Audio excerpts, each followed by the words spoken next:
Well, tonight, one last Bogert brief, a final word from Nick Bogert, who has been covering South Florida for 30 years.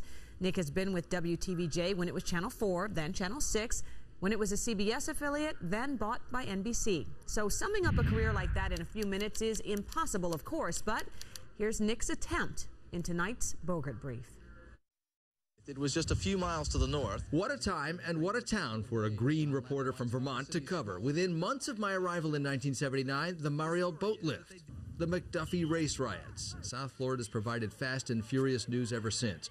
In politics, I covered short-lived presidential bids of Floridians Reuben Askew in '84 and Bob Graham 20 years later.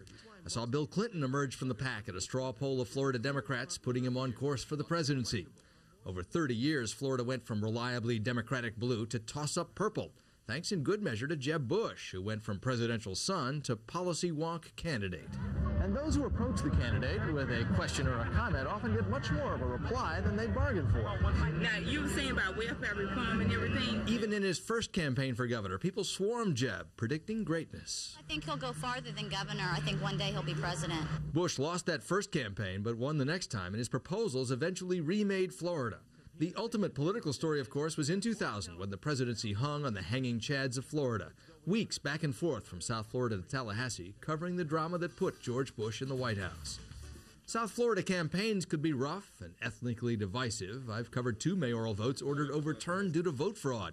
Some high points? Congratulations. Thank you very much. Being first to interview Janet Reno after she was named Attorney General, as well as the first to report she'd been picked by Bill Clinton in 1993. A personal thrill interviewing David Letterman when he came to Coconut Grove. Go ahead and trash the place. Turn the dump over. And this Cub-turned-Marlins fan was in reporter heaven covering the 2003 playoffs at Wrigley Field, the series the Marlins won after Cub fan Steve Bartman interfered with play, helping the Fish rally. Quieter thrills in the Costa Rican rainforest, part of WTVJ's Matter of Pride environmental education campaign I spent 2 years working on in the early 90s. There were some big scares, being caught between angry Overtown residents and police as rioting broke out in 1984. We wound up in the arcade where an officer had shot a teen watching Miami cops dodge rocks and bottles on the street, and on our way out we had to dodge some as well. We climbed through rubble, covering an earthquake in '84 in El Salvador, foolish considering the aftershocks we felt for days. There are non-headline stories that stay with you for years because they inspire or break your heart. Sandra and Soledad Arguelles. The Arguelles sisters, who 2 years after coming to this country in the Mariel boat lift, were co-valedictorians of their Miami middle school. The courage of Raymond Camacho's parents deciding to donate their son's organs after a car wreck. Covering the Jimmy Rice murder case, it was impossible not to be moved by the anguish of Jimmy's parents. And I miss him. I miss him growing up. He would be so much taller now, I might not even recognize him. You stumbled into history, didn't you? Yes, I did. There was the saga of Frank Legree, who faced racist pickets after moving into an all-white Miami neighborhood, by mistake, he said, in the 50s.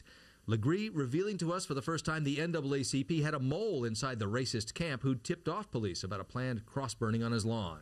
There are plenty of nominees for the weirdest story I've covered in South Florida, but the saga of Joe Gersten stands out. The Dade commissioner didn't want to talk to prosecutors about allegations he'd been having sex and smoking crack with a Biscayne Boulevard hooker when his car was stolen. He disappeared, his lawyer claiming in court she didn't know where, but a couple of days later we found that lawyer in a blonde wig traveling to Australia with Gersten's sister. Only vacation, won't be seeing the commissioner. I don't know. Guess I will try. Joe Gersten still in Australia, as far as we know, still wanted for questioning in Florida. And finally, there was a labor of love story I did every year, looking at kids' letters to Santa. The last few years, it gave me a chance to put the elf at my house on the air.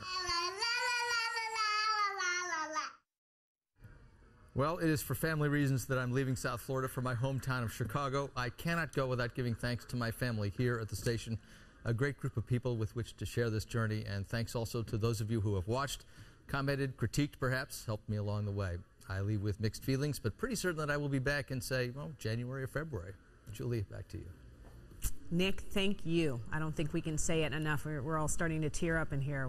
It's just amazing. So we wish you the best, and I know all of South Florida will miss you, and thank you for your contributions. The same goes for me, Nick. An admirable body of work over the last several decades, and we will all miss you here.